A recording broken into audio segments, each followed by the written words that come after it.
Sudah ada ini. Baik, terima kasih. Di nama Tuhan kita akan bersama membaca dari Matius pasal yang ke-22. Kita akan baca ayat 34 sampai yang ke-40.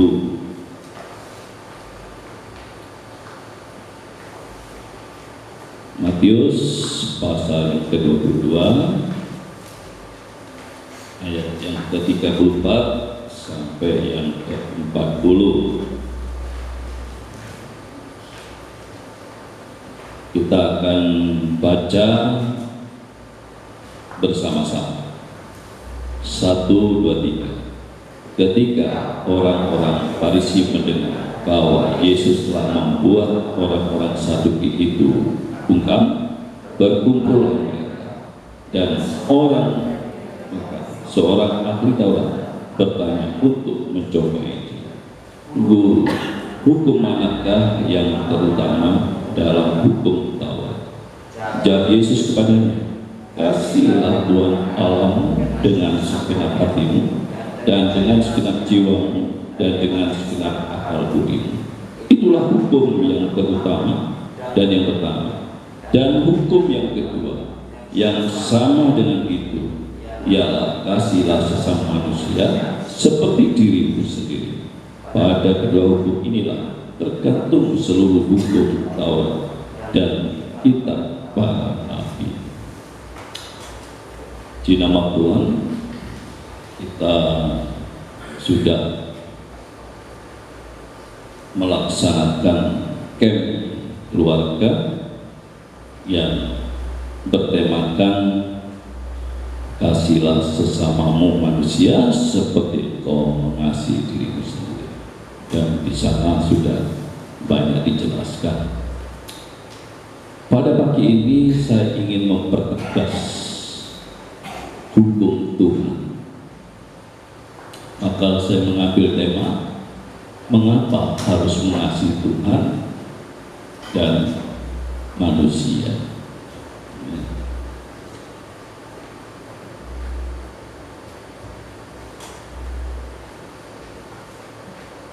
Bapak Ibu Saudara yang saya kasih Tuhan, pada saat bangsa Israel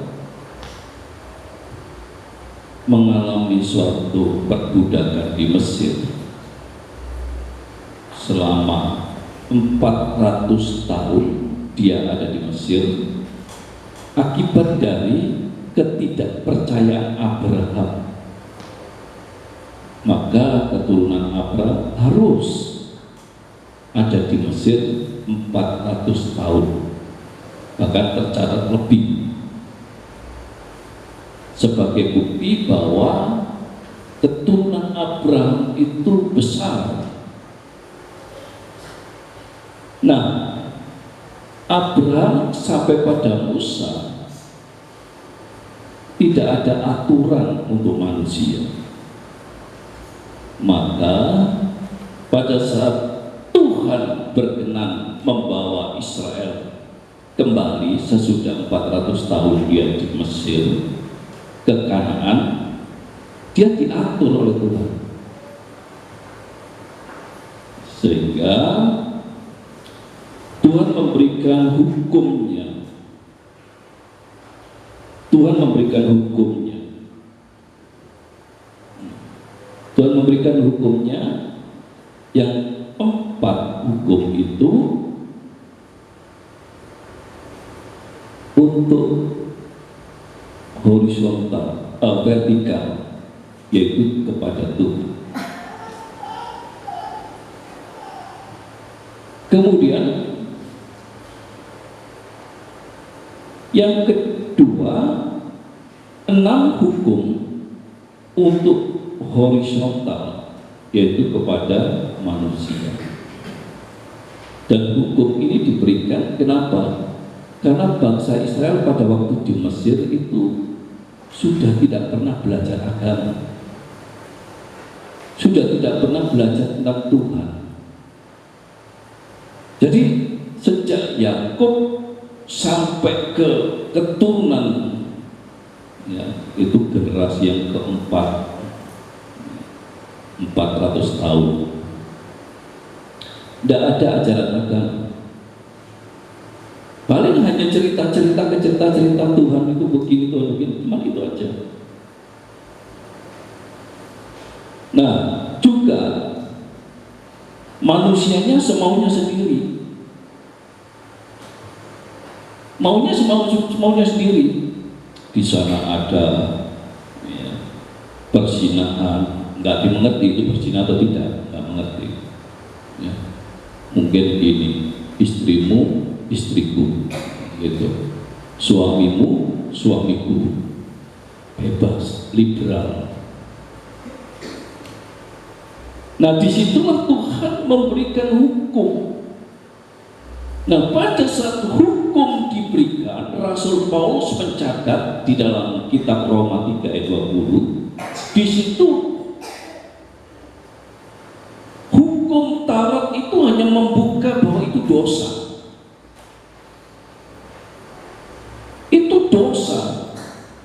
Perbuatan ya, apa yang kamu tahu tak ambillah punyaku ini.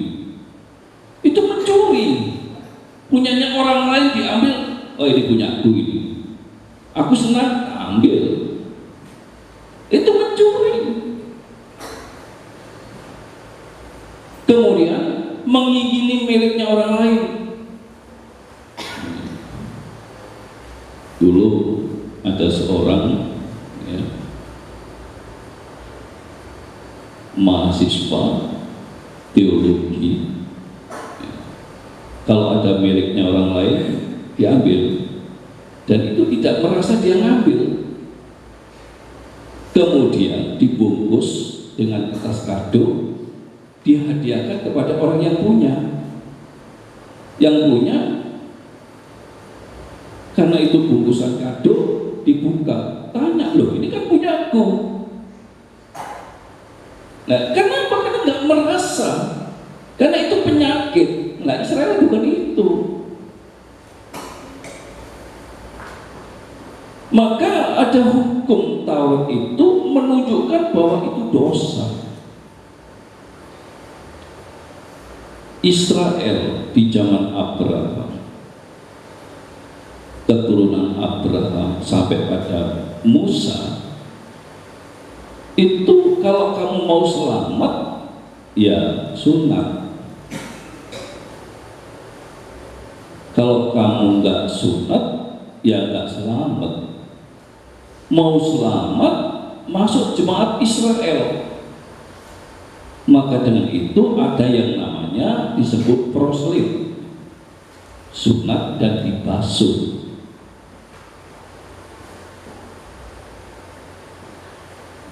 Kedepannya sunat tadi rasanya tidak cukup.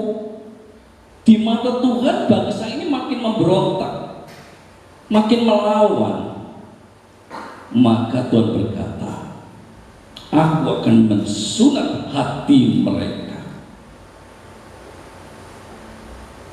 Aku akan mensunat hati mereka. Untuk apa? Menjalankan hukum Tuhan ini. Untuk menjalankan hukum Tuhan ini susah. Sedangkan 10 hukum harus dipenuhi sempurna. Kalau tidak terpenuhi, gagal di hadapan Tuhan. Sama dengan ilustrasi telur 10 dipecah 9 bagus, yang ke-10 busuk, dimasukkan ke 9 yang bagus itu semuanya busuk. Dan bangsa itu kedepannya ada ahli Taurat, ada para Saduki, ya, para Farisi. Nah, ini tokoh-tokoh agama, tokoh pemerintahan, tokoh politik muncul semua, datang kepada Yesus, tanya, menguji Yesus. Padahal tokoh-tokoh ini pada saat melaksanakan hukum, dia itu nggak bisa sempurna, tetapi dia mencoba menguji Yesus.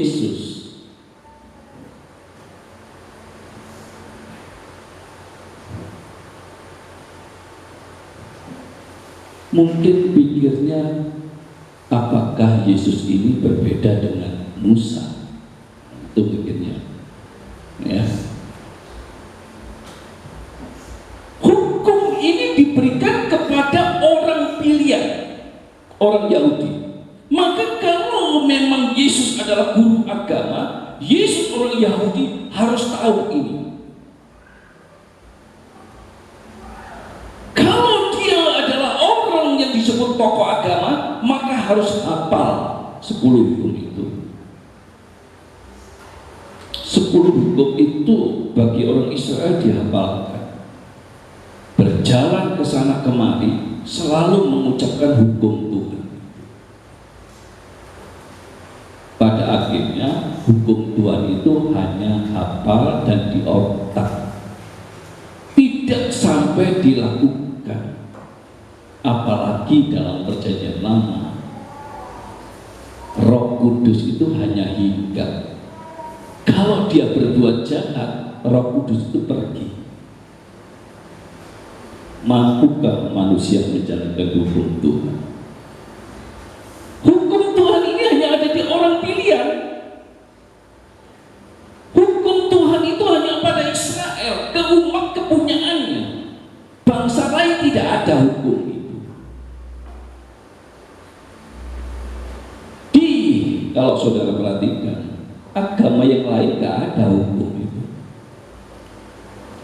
Hukum Tuhan hanya diberikan kepada bangsa Israel, milik kepunyaannya.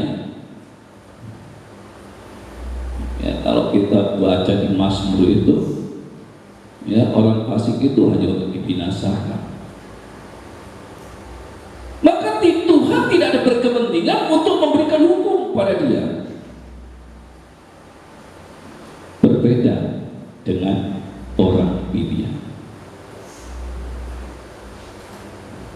Sedangkan kita adalah orang pilihan Tuhan, ya.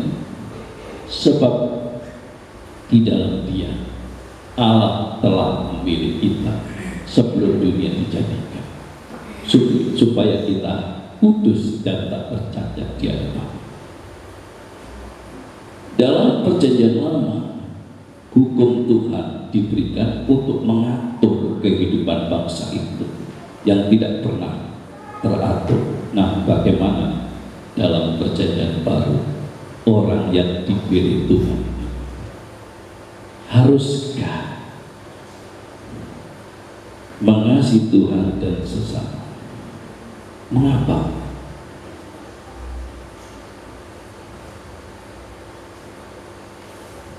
Di dalam 1 Yohanes 4 ayat 7, saudara-saudaraku yang terkasih, marilah kita saling mengasihi.